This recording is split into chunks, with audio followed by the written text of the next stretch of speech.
what can you do? I'm going to open up my and share my phone screen in a minute or so, but just want to give you an idea of what all Apple Photos does. It will crop edges of photos. It will adjust the exposure level on a picture if you need to do that. I don't feel like that's really necessary too often, only because one thing about smartphones is this is computational photography. So they are very forgiving. There's some artificial intelligence that are built into smartphone cameras that you won't necessarily find in digital cameras.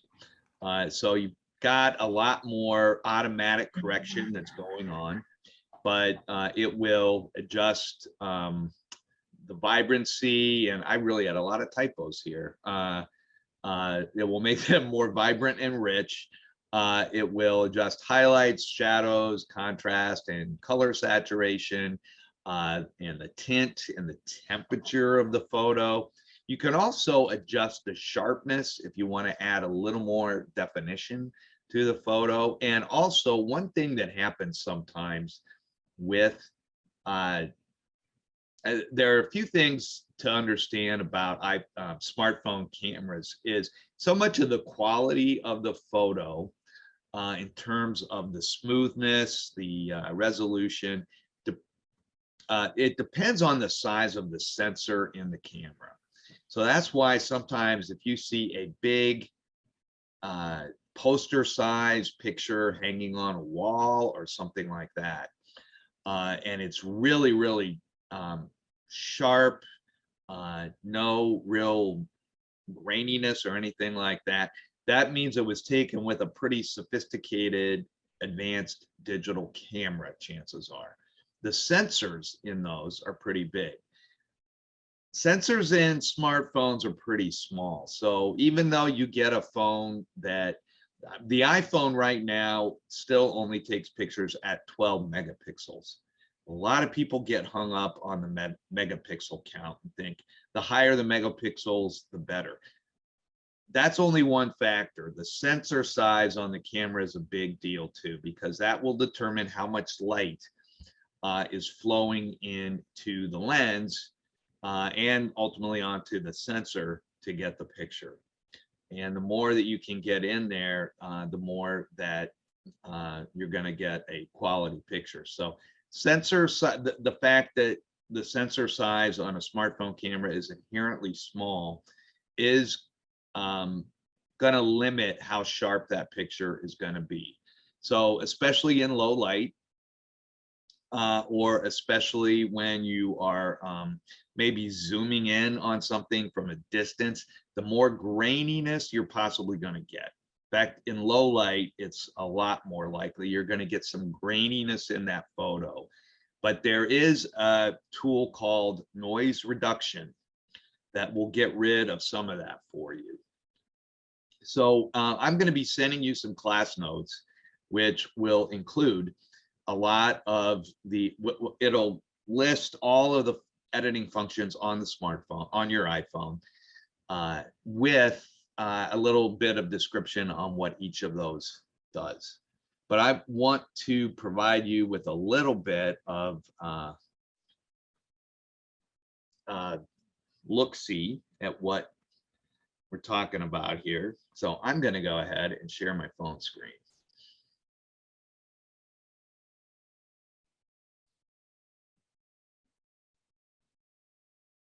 Okay. And I'll reduce this a little bit so I can keep track of questions in the chat. Okay. And Helen, that's a great question. I just saw that in the chat. Yeah, you can do this on an iMac and MacBook. In fact, there may be even a little bit of, may even have a little bit more capability. So I'll demonstrate that too for anybody who is using an Apple desktop or laptop. But here is where I enter to get into my photos library. And I have already called up this photo. So I'm going to bring this up. And this was a winter shot I took about a month ago or so. I'm going to tilt this way so you can see it a little better, and I am going to edit it. So I'm holding my phone right now horizontally. So everything is to the side. If I have it vertically, they're going to be at the bottom of the photo. But let's say the first thing that I want to do is just try out an auto enhance. What will happen is you will immediately, when you open up a photo to edit it, you'll go right here to, it'll default right here. This is your adjustment function here. And it will give you all these different options here. One of them that it will automatically set up for you is the auto enhance. It's this magic wand here. So if I tap on that, I immediately, I don't know how many of you caught that, but it brightened it up a little bit. Just a tiny bit.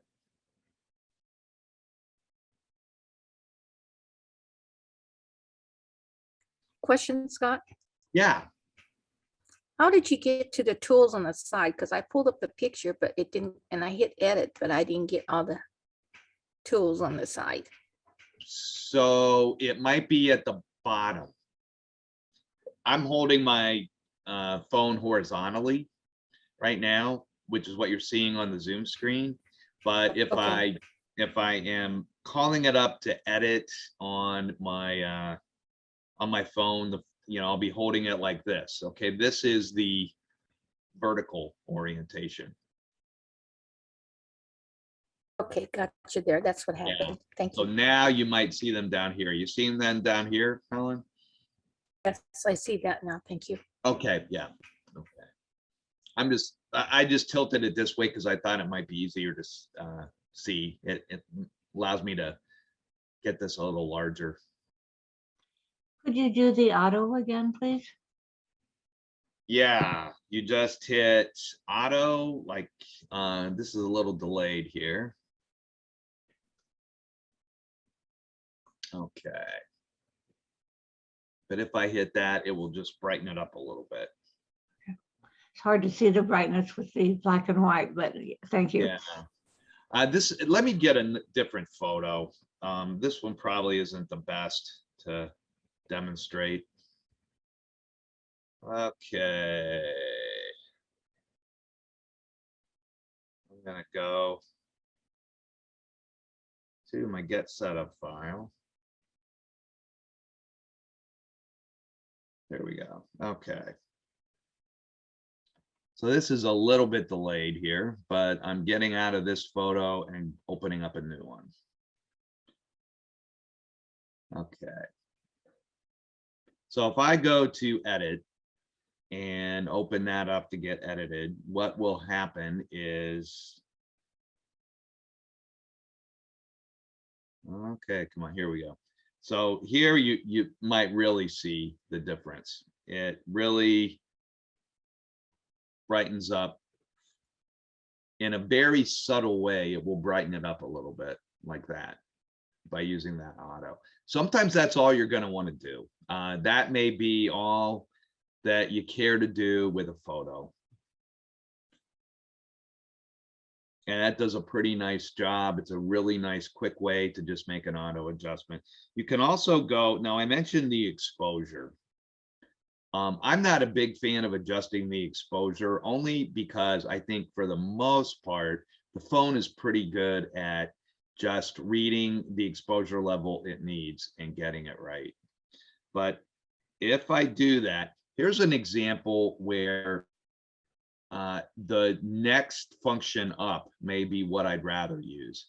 Let's say I do want to brighten up this foreground a little bit, maybe bring out a little bit more in the boats or something. If I go to exposure, down here, I'm going to put my thumb or finger here and just dial up and down to change this.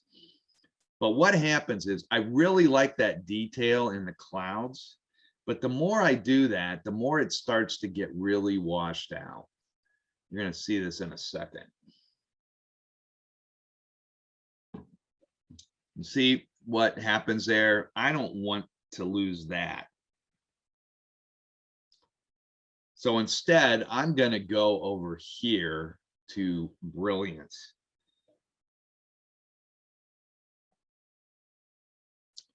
And Brilliance will allow me to brighten up that photo a little bit. What Brilliance does is just really bring out some of the vibrance and the richness in the photo overall. So I can get a little more of a, just a little better definition here in the foreground, but I keep that shadowing, that kind of nice dramatic shadowing in the clouds. I want to keep that. You have highlights, which will bring out the highlights in the picture. Just sort of enhance those a little bit. So that might bring out the whites and a little bit of the flare a little bit. If you notice here, that lightens it up a little bit. Shadows will do the opposite, and you can go either direction to either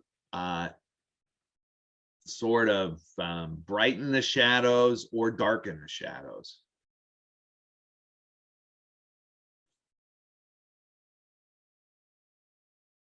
Whichever direction you want to go. Scott, is it possible to blow this up the same way you did the first one? Like this. Let me give it a second here. So it isn't so small, is what I'm trying to Yeah, say. I'm tilting it. I'm tilting my phone again so you can see. It's just taking a couple minutes to Oh, catch okay. up on the Zoom screen. There we go. Okay. Thank you. Yeah, yeah. So then your functions would be here at the side if you're holding your phone horizontally.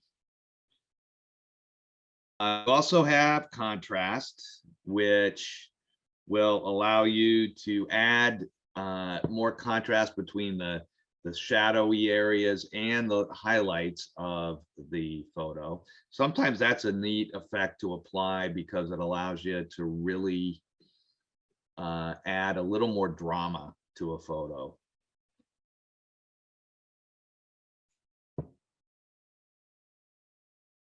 And there is, let me go back here. You also have black point. Black point is really just an adjustment of the very darkest shadows in the photo to the point where you can just blacken them out completely. I really don't use that one very much. You've got brightness that you can adjust to, but if you go down to here is black point right here. And if I adjust that, you'll see that I get some very, very dark shadows that are almost like blacked out.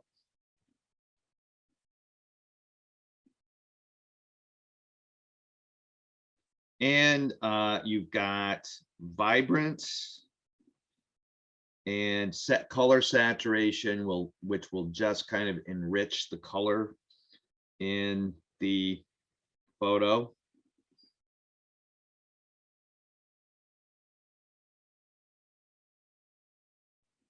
So you can just experiment with these to see which you'd like to work with. Temperature, or this is warmth, essentially. This icon down here. And it will allow you to warm up the photo, so to speak. It's essentially just giving a more of a golden tone to the photo, if you will. What happened to the color, the two color icons up there? These What did you are do? these are vibrance and saturation. Thank you. Mhm. Tint, I don't really do much with. That's just going to change the tint of the photo. It will make it more of a greenish almost look. And if you need to, you can also sharpen the photo. This is really slow. I am going to switch over here just because the functions are very similar, but I am going to switch over here shortly to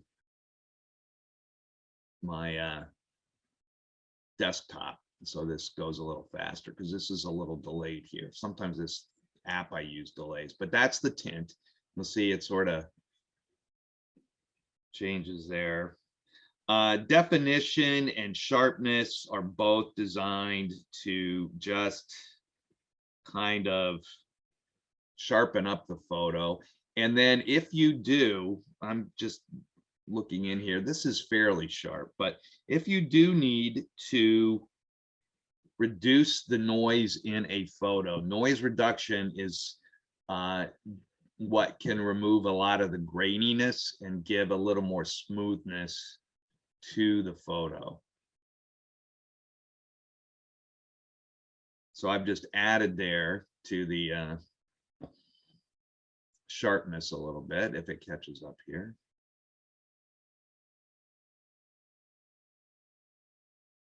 Give it a second and okay. So I up that sharpness. The thing with adding sharpness is sometimes it does add a little bit more of a graininess or even pixelation to a photo. This one doesn't seem to be too bad. But if I go to noise reduction, I can adjust that a little bit so that I don't have that same level of graininess.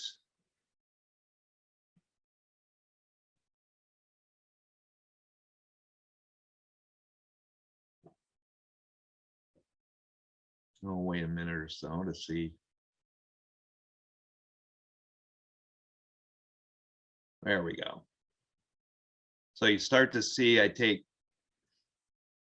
start to take some of that out. I'll zoom in again here and you'll see just kind of softens that up a little bit.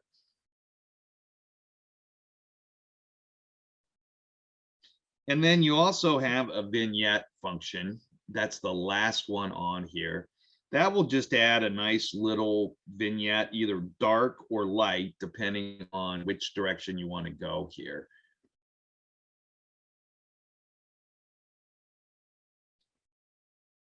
But you'll watch this and see that it, sometimes that adds a little pizzazz or drama to a photo as well.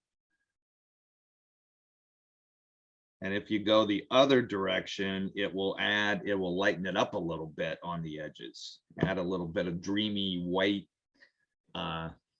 bordering to it.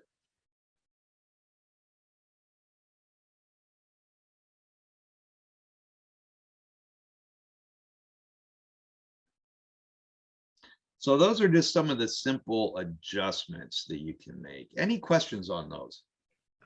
Scott, how in the very beginning, how do you get all of these things? The different adjustments, what do you click on of the three things that are there? When you open your, when you open a photo, you'll go to your photos, you open edit. When you open up a single photo, and then click edit, and it will bring all of this up. By all of this, the three things on the bottom or on the side? The Right far here, right. yeah, it will bring all of those up. I'm just closing this out. So right, you would click there. Okay, and then go up here. And I tap on that, and that brings all of this up. So you'll see all this here. It defaults to this. Oh. So it's on And the very bottom. right.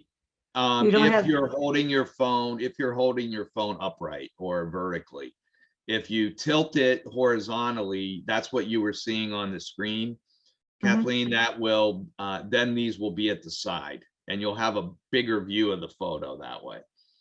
And you don't have to tap any of the three to get to the bottom. The part that says cancel and then all of the, Oh. No, those will just show up the minute you open it up to edit. okay, all right. That's what I don't think I see, but thank you. Yeah. Okay. Yes, Scott. Yes. let's say you wanted to remove something from your picture, like those boats you have there. There's something on your right-hand side, on my right-hand side. Can you remove those? Not on the iPhone editing tools themselves. There are apps that you can download that will do that. Okay. And I even put one in the chat. It's called Touch Retouch.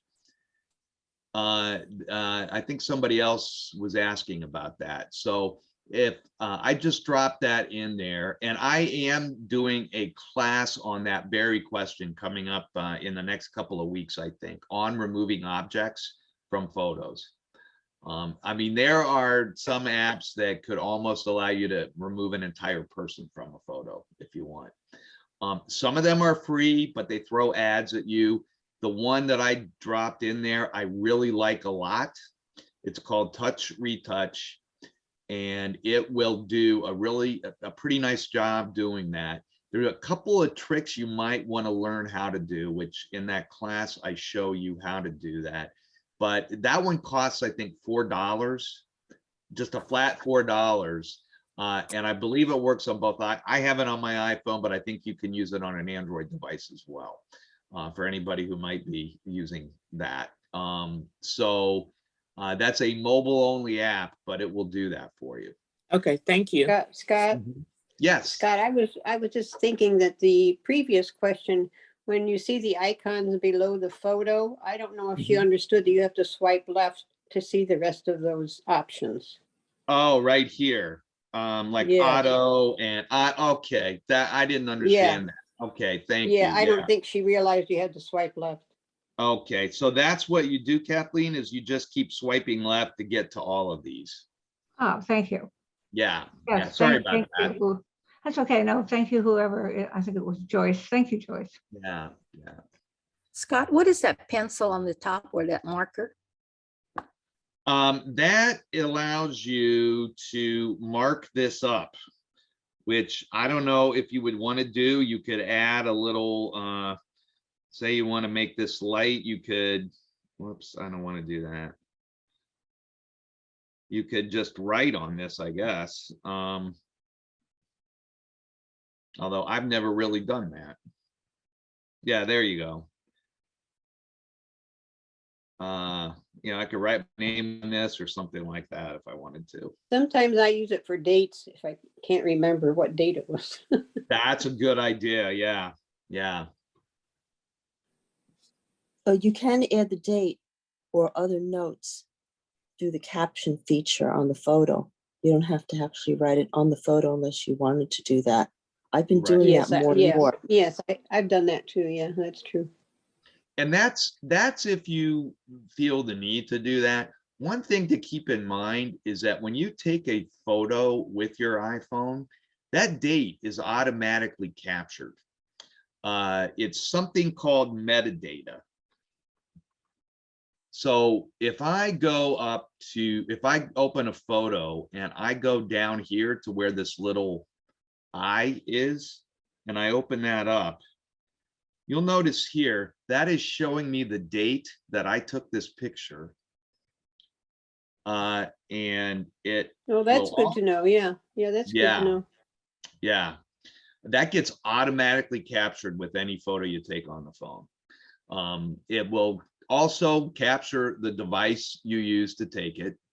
So I was on an iPhone 6 when I took this. And it will also, if you have your location services turned on, I have that on so that I can use GPS to find my way around when I'm lost. It will record the location that you took it as well. So What are the numbers, like the 12 MP, 4032? What are those things? those are just the settings that were on the phone, essentially, which are pretty much automated. This would be this right here. This is basically the resolution of the photo in terms of pixels, and the amount of space that it's taking up. It's at 12 megapixels. That's what the MP stands for. ISO is basically the setting on the sensor in the phone, which is pretty much automated. A lot of these things are just kind of automated, but this is how it's captured. Thank you. Okay. I just And- noticed you mentioned the metadata. I was going to ask you about that. Because I was wondering about that. I just noticed now, if I do a screenshot from my iPad, it's 3 megapixels. And if I do it on my 3 megapixels, when I do a screenshot on my phone, it's 1 megapixel. And if I take a photo using I have an iPhone 11, then it's the, I think it's the 12 megapixels, as you said. But I want to ask a question. When you take a picture, especially of people or scenery, how can you ensure that you're getting it like even, that it's not like, off kilter? And because I'd rather not have to adjust it later. Do you know what I mean? If I'm taking pictures. Meaning too Especially- tilted or Yeah, tilted. Yeah, in other words, it's on the yeah, I don't know, 180-degree horizon. It's right. especially when you're taking a picture or actually taking a picture of like a, I don't know, a cookbook recipe or something. It's just, how do you make sure that, because I noticed that I was trying to do some holiday cards, Yeah. and yeah, so how do you make sure that the original picture is even rather than have to go back Yeah. and try to fix that later? So a lot of things will be automated for you to get an ideal picture. But one thing, if you'll notice, and I'm going to show you how I can adjust that, but that picture I just showed you, you'll notice the horizon is a little tilted here. But one thing you can do is in your camera settings, if you go down here, I can go down all the way to my camera settings and go down here to where it says grid and turn that on so that when I go to my camera, you see these grid lines here? This allows me to really line things up really nicely. I can make sure, say that if I'm taking a landscape, I can use these to help me line up the horizon and make sure that horizon is straight. Same if there's something vertical, like a building I'm taking and I don't want it, say a skyscraper or something, and I don't want it to be tilted in the picture, these vertical lines will help me with that. So that is a good way to help on that count. Is that what you were thinking of? Yes, yes. Okay, now, so when I take a picture, okay, I have that setting on. So when I Yeah. take a picture, oh, okay, yeah, okay. Yeah. You Okay, have great. I'm sorry, you have questions in the chat also, Scott? Yeah, I'm getting to those. Yeah. All right. So if you edit, I'm looking at Peggy's question. Is the photo you edit the one from the cloud originally or the lesser copy that would be left on the device? That is a really, really good question. I think what's happening is that it's actually taking the cloud version of that, but I don't know that for sure. If you're unsure, the best thing to do, you can always download that original photo back to your phone if it happens to be a lower resolution photo. And it will usually tell you, if you look at that metadata, if it has shrunk that photo. If it goes from, say, that 12 megapixels to 3 megapixels or something like that, that will definitely show you that they did go with that. For those of you who might not know about this, if you're using the iCloud to back up your photos, when your phone starts to get full, it will reduce the size of the photos that have already been backed up. Some that it's sure are backed up. It will reduce the size so that they're not, and it does the same thing with videos, so that they're not taking up as much room on your device. Now, it will still look fine when you're looking at it on your device, but it will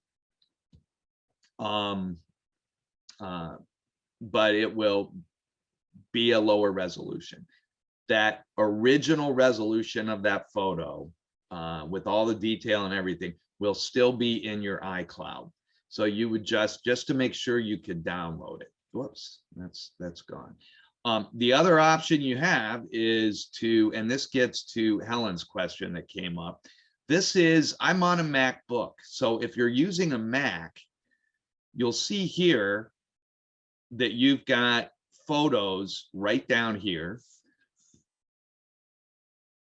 And the same thing, and it's working kind of the same way. So if I call up a photo that I want to edit, let's say something like this, and I want to go in here, I can just click on edit and it brings up this whole interface. So Helen, yeah, if you are working on a MacBook, you're going to get all these options, or an iMac or anything. It just looks a whole lot more complicated, that's all. You know, it does look a little more overwhelming, but and there are a couple of other functions on here that you won't necessarily find. But if you just go here, you'll see it's the same thing. They're just not in icons.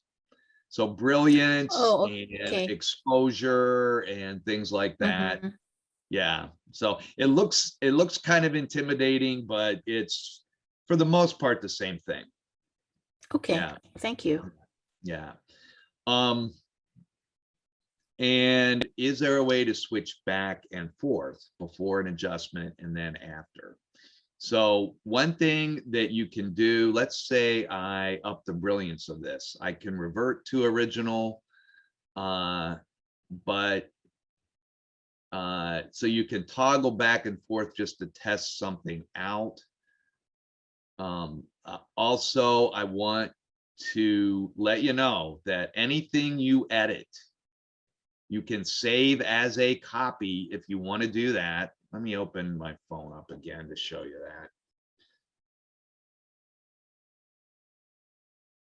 that. Okay.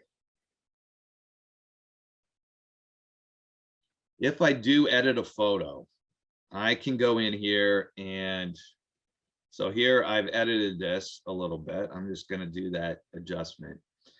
I click done and I can save it. Right, I can go down here and save it as a copy. I would just say copy photo.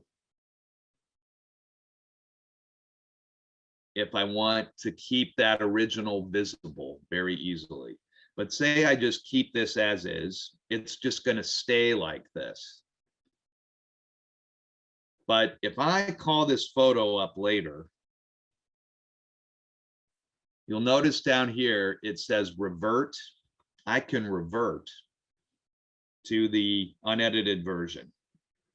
So that unedited version stays behind the scenes there. So either way, Scott, yeah. is there Yeah. a way to save it so you have the original and the edited one side by side in your photos library? Yeah, so the one problem with this is that original will still stay back in the date that you took it. Because your photos are kind of kept chronologically. So you may have to do a little bit of categorization or something like that to see it.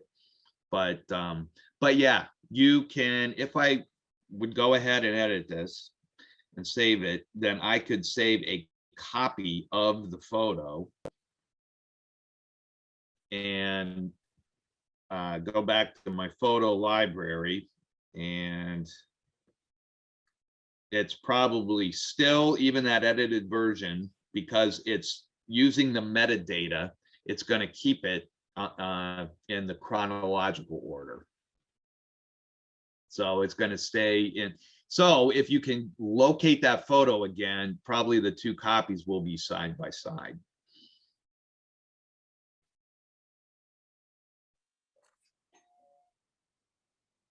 Yeah. Can you do the same with a live photo? All these functions? Yeah, you can. In fact, there are a couple of other things that let me show you a couple of things you can do with a live photo. So the live photo function is, if you have that turned on when you take a picture, that is that bullseye button that you'll see up here. That means that live is on. When live is on, that means that you're actually capturing a little bit of, you're capturing several frames. So if I go in here, here is a photo I took live. If I go to edit and I go down here, I can, this is all that got captured because it was on live. This is the key photo.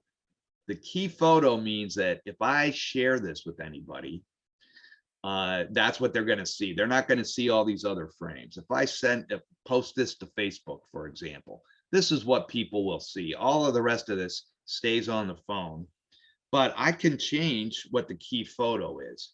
So let's say that I take something in live, and what it settles on, most of the time it will get the best photo, but maybe it was off a little bit, or maybe you just prefer one of these other frames. So maybe I don't want this to be my key photo. Maybe I want that to be my key photo. I just go to there and I tap on make key photo. And now that will be the photo that people see when I share it. So all these frames will stay in here, and I could go back later and change that if I wanted to do it.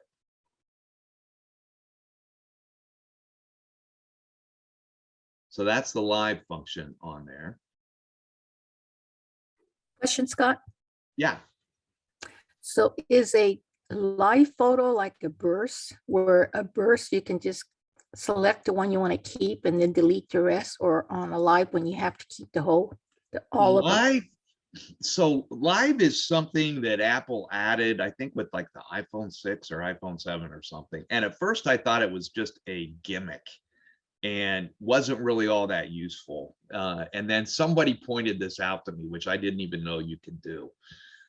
So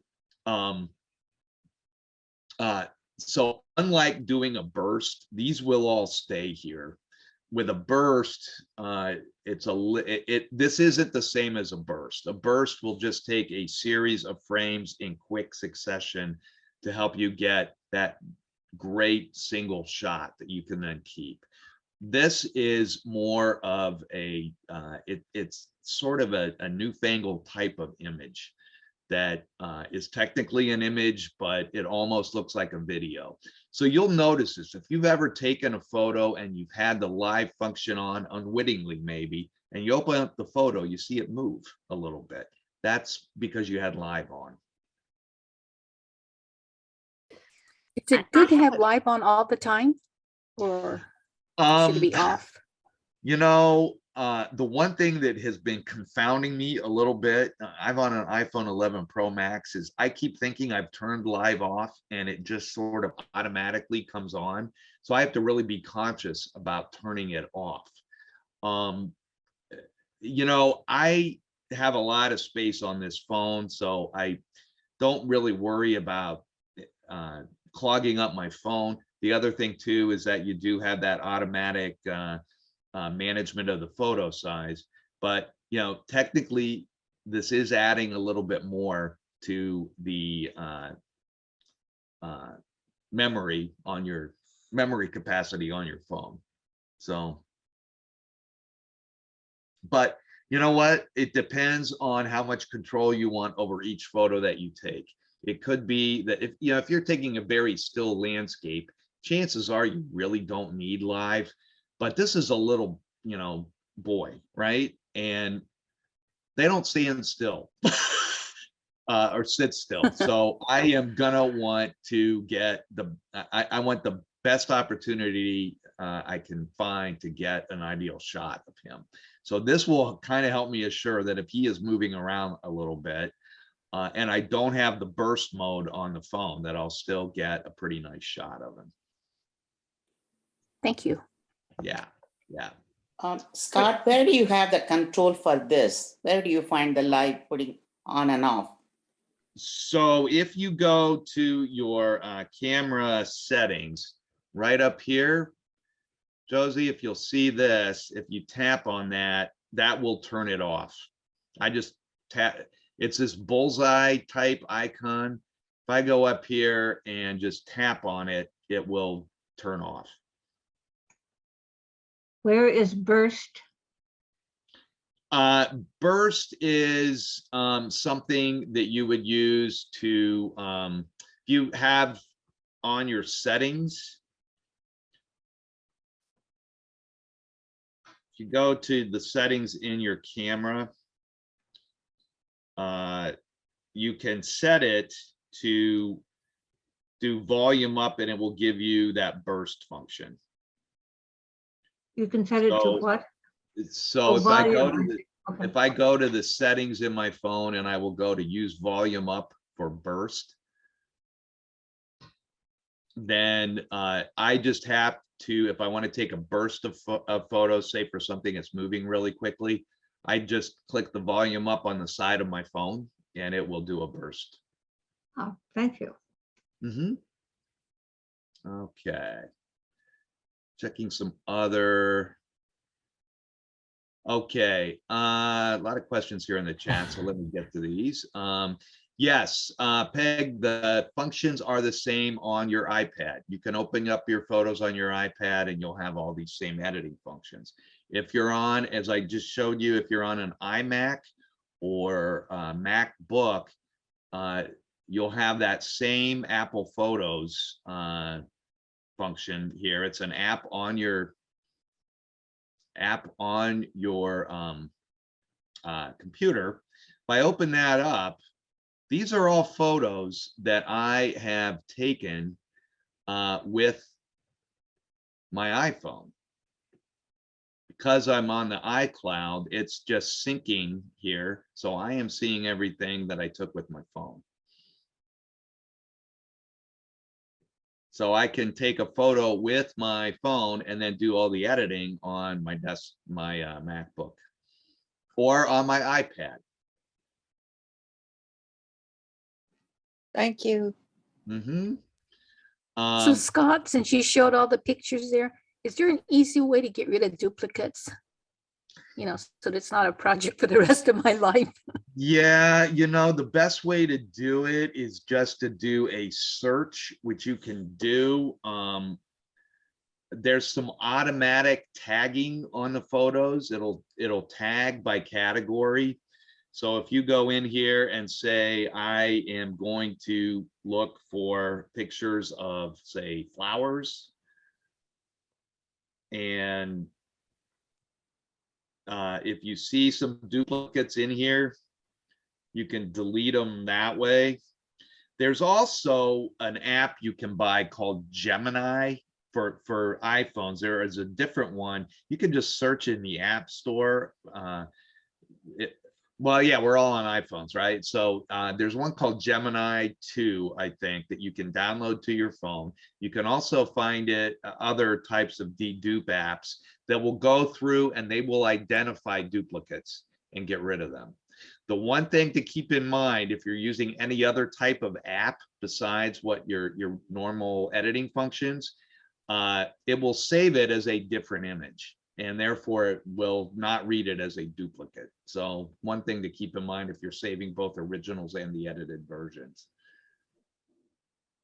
And again, to find that area where you get the where the picture was taken, the metadata, when you open up the photo, you want to go to the eye, and that will show you. That'll show you the date and everything else. Hi, I happened to look at the metadata when you were looking through your photos. And anyway, I noticed that you're using record video at, I forgot, I'm set at 1080p at 30 FPS. Do you recommend, I noticed yours is in a much higher number than mine. Yeah, it's at 4K, which some of the later models of the phones will do that. That just basically gives you a much more high definition video. So I have that on my phone. Do you use Yeah, the 24, 4K? 30, or 60 FPS? FPS would be frames per second.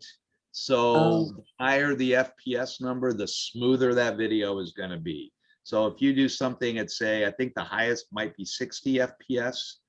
Right. 4K at 60 FPS, that's going to be the highest quality video that you can possibly get. What do you use? I use, I think, 4K at 30 MPS. Just save a little bit of memory on my phone. Yeah, but Okay, and you can adjust that from video to video. And thank you. yeah. Mirror front camera, Kathleen, that is just so that if you take a selfie, you're seeing the same image you would see in the mirror, rather than what you're actually than an actual picture of you. I don't know why they added that. Apparently some people would rather be consistent in how they look at themselves. So that is what that's for. And HDR, that gives only one image, not multiples. That will, it's basically taking, and now on the latest models, you have no choice but to go with HDR.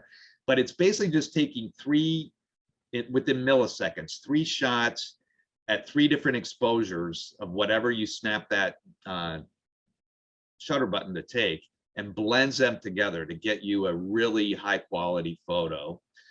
And if you want to put a label on, and Helen, yeah, I think there is a Gemini that you can get for desktop use as well. I'm not positive about that, but I'm pretty sure you can. To put a signature on a photo, you can go in here, and I would guess that you could